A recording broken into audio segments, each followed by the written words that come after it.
everyone, this is Peak Entertainment and we are back again, and here now we have another video review, and we come to it at last, what online fans and critics have been waiting for the last couple of weeks, where the first full trailer for James Gunn's Superman project has finally arrived. So you all know what this is by now, but for anybody watching who doesn't know, this will be the first Superman standalone movie since Man of Steel was released back in 2013. It is the first entry of James Gunn's new era for the DC universe, which consists of movies, television and also animation, the so-called Chapter 1 of his Gods and Monsters phase. The film itself is due for release on July the 11th, 2025.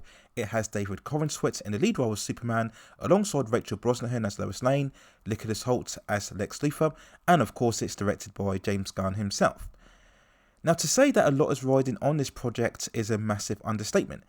Any Superman movie would carry a certain weight and expectation, but this being the first real impression of James Gunn's universe, coming off the bad aftertaste from the Snyderverse, plus the fact that the superhero fatigue is clearly now existent within mainstream culture, as DC, Sony and even Marvel themselves have experienced high profile flops in the last 3 to 4 years.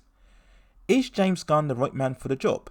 His style works certainly for the likes of the Guardians of the Galaxy and to a lesser extent the Suicide Squad, focusing on the more misfit, outsider characters with imposter syndrome, as he calls it himself. But is his philosophy really right for Superman? I've never been convinced that he is truly what Superman needs as an overall character. So after all of that then, when watching the trailer when it dropped earlier today on Thursday the 19th of December 2024, and having gone through it several times now back to back, honestly I just have to say I'm not convinced by this. I'm not convinced that James Gunn is going to deliver that true, sincere, epic Superman movie that I'm hoping for, and that I think ultimately what the wider audience wants to see. Now, there were certain merits in terms of the colour scheme. It's much more brighter in tone and contrast, which is what a Superman film should always be about. It does have more of that optimistic, hopeful feel and tone, which again, this is what we should be seeing all the time. But there are issues here once more with the overall design, whether it's the construct of the suit itself, which still doesn't look right even now seeing it in live action. I've already mentioned all of the flaws within the overall design, and you can check that out on another video. The overall aesthetic of this world that James Gunn is building overall has that plastic, very green screen, almost artificial look about it. Yes, of course, you're going to get a certain CGI installation with a Superman film, we expect that. But the best effects work is when it's not too obvious, blending in with the real environments. And yes, I'm going to mention the Marvel films, which also had that brightness and colour about them, but it still looked as if it was happening within a real world. And we look at James Gunn's sensibilities here, in terms of the overall music, that he's clearly riffed off both John Williams and Hans Zimmer from the previous Superman interpretations. Now, in the early teaser trailers that were released prior to this one, the music did have that certain kind of grandeur about it. But James Gunn, being James Gunn, has now opted to give it a much more of a glam rock theme to it, and it's just off. Again, it's just reminding you more of Peacemaker, Suicide Squad and Guardians of the Galaxy, and Superman, with all due respect, is way above those properties. We then look at his sensibilities again in terms of the aesthetic. The trailer almost has that too much of a cartoony feel to it, with the visual cues, and all of this again just really leaves me doubting as to whether he really should be the one who is heading this overall universe. So we then go into a bit more detail about the trailer itself, and the first opening shot we had here, where we have the snowy landscape showing a lot of similarities to Man of Steel. Now, whether this was deliberate or not, we're not sure. I do think there was a bit of trolling by James Gunn here in terms of the very rabid Snyder Cut fan base that exists online. But then we see Superman crashing into the snow, looking very broken and bloodied and beaten, before being saved by Crypto the dog. And I just wonder why Gunn exactly would choose this as the first real live motion shots of this new Superman. Where first impressions are absolutely integral for this project, we should really have the opening shot of Superman soaring in the air, looking confident and imposing and truly powerful. Something to really get us thrilled and excited to see this character. But once more, it seems we're going back into that territory of a flawed, vulnerable, weaker Superman, just so he can be more relatable to the current social media audience. And it's just tired at this stage, and it's boring and it's cliched. I want to see prime Superman, not him being rescued by Crypto the dog. And no, the argument of him being on his first day of the job or his first week never really works. The whole point of the character is that he is Superman before the costume. Throughout his upbringing with his parents, he already knows what to do. He knows the meaning of saving people and saving lives. The going into the costume is just the final development stage of him becoming the most consummate superhero. So I really hate this whole training on the job. And again, it's just an excuse to really placate those with a much more deconstructive mentality about superheroes. But we later on go to the Daily Planet shots where we see Clark walking within Metropolis. We see he has the floppy hair, the baggy clothing, the more hunched posture, which again, I don't mind. I think you do have to try and differentiate between Clark Kent and Superman. Again, I think this is James Gunn grabbing a lot from the All-Star Superman comics and indeed the animated movie, if you've seen that, where we do have a Clark Kent who very similarly has the fuzzy hair and the hunched posture about him. So I think that's overall a decent move.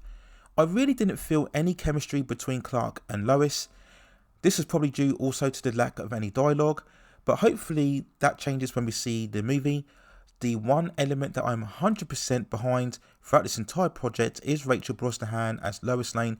She completely looks like the character, and hopefully she'll be able to invest that same spiky, lively personality than certainly what we've seen with previous interpretations of the character. We do later on see Clark in the farm talking to what we assume is his father. So that is potentially a different approach, because normally in the movies Pa Kent passes away, and that's one of the building blocks for Clark becoming the hero.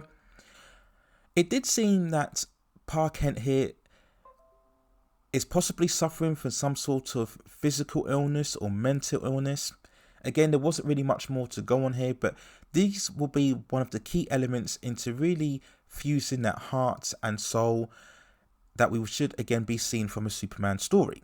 Now, we did get, for me, the best shot of the trailer where we see Superman swooping in to save a child from exploding objects in what seems like a huge monster or dinosaur that we see later on within the trailer. It looks colourful, it looks vibrant, it looks energetic, and this is one of the best ways to improve on the Snyder philosophy, who himself would have had similar slow motion shots here, but it would have been much more of a greyish aesthetic.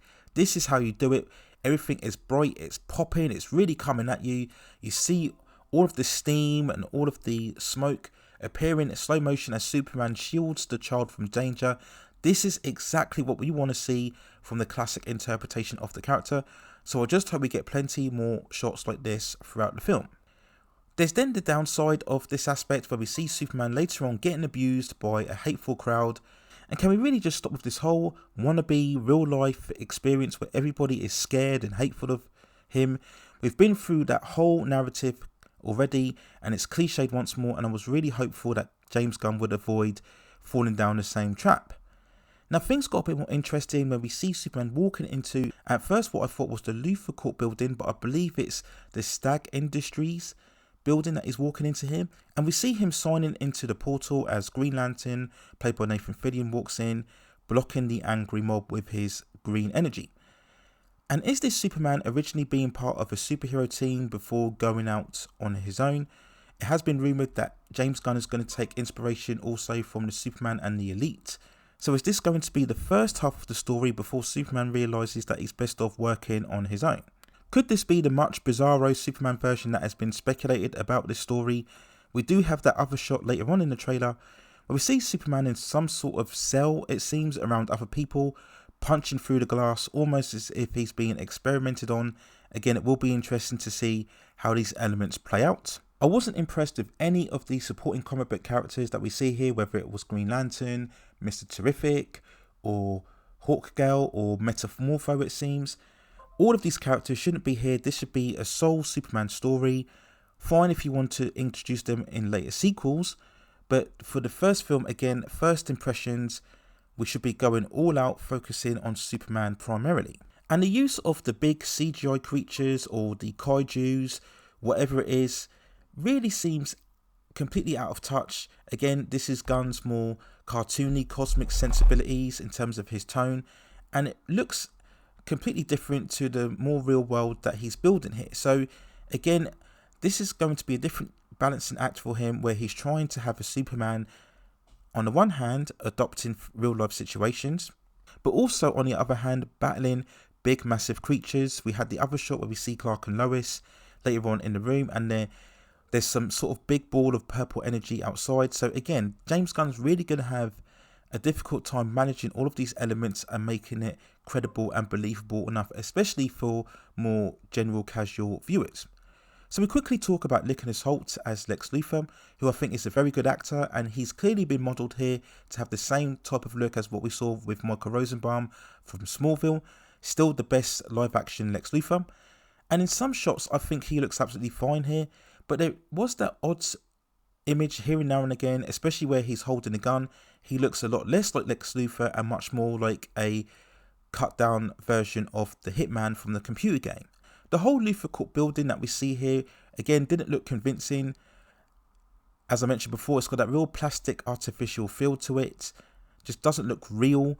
But overall, I think Hoult will still perform very well in the role. So again, looking at this trailer overall, I'm just not truly believing that this will be the great trailer or the great movie that I'm hoping for. Now, the second trailer, whenever it arrives, has to show Superman much more emoting and showing a greater dynamic and chemistry with Lois Lane, both as Superman and as Clark Kent.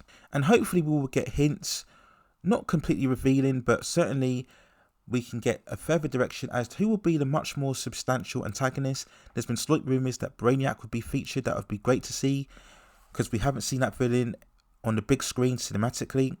They've done a good job in hiding that from the first trailer, but certainly by the second or third trailer, we do need to establish much more who is going to be the main antagonist of the story. As I've mentioned before, I think the project has the colour, it has the more light-hearted tone, the more hopeful, optimistic feeling that Superman should have. But again, I've just got too many issues and questions over James Gunn's tonal, stylistic choices. The costume itself, which is never convincing. You could have easily designed a much more ideal Superman costume than the one we have here. And overall, I don't think that James Gunn's direction is going to be what this Superman requires for a modern day audience. But I really hope I'm wrong. And overall, we will see what happens when we see the second trailer released, which will be sometime early within 2025. So those are my thoughts and feelings when looking at the first full trailer for the upcoming Superman project in 2025. Let me know what you think in the comments below. And if you have any other further movies, television series or topics, or any other issues within the pop entertainment and culture scene that you'd like to see me cover within the channel, then also let me know in the comments, and I'll see if I can provide further commentary for you on that subject matter within the future. Please also hit like the subscription and notification buttons so I can provide you with more high quality content like this in the future. But that's it for now. Take care of yourselves, and I will see you very, very soon.